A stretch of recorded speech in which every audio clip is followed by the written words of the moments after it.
Spend enough time on these streets and pretty soon you'll have an opinion about what kind of traffic control you think should be used. A lot of things that we do in traffic are very counterintuitive. It may seem like choosing the right kind of traffic control should be fairly simple, but in reality, it's actually a pretty complex calculation. We love data, so we look at a lot of data. The two types of data, main data, we look at the traffic volume data that is available to us, and then we look at the crashes. At its core, the decision comes down to this. It's really a matter of assessing risk. The intersections for most county highways have a stop sign for the side road, but some intersections just need more traffic control.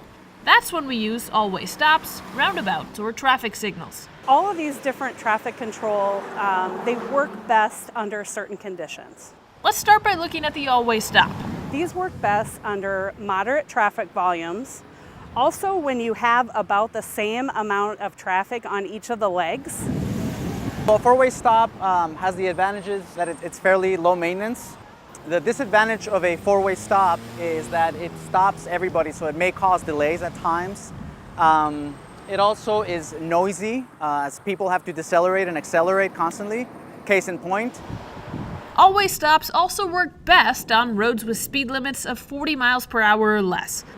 In areas with really high traffic volume, traffic signals can be a good choice. Should be sustained throughout the day. We're talking high traffic volumes for at least 8 hours a day. We'll get requests from the public saying, we need to put a traffic signal in here, and we'll come back and we'll say, well, it's a 15-minute issue just for an hour, and we don't like to put signals in for those conditions because the rest of the day, the other 23 hours, you don't have those volumes and you're stopping everyone.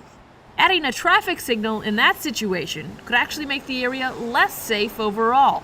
Forcing drivers to stop and wait when there's low traffic volume can lead to driver frustration, and in that situation, some drivers will choose to ignore the traffic signal entirely. And it's just basically more opportunity for human error at a signal.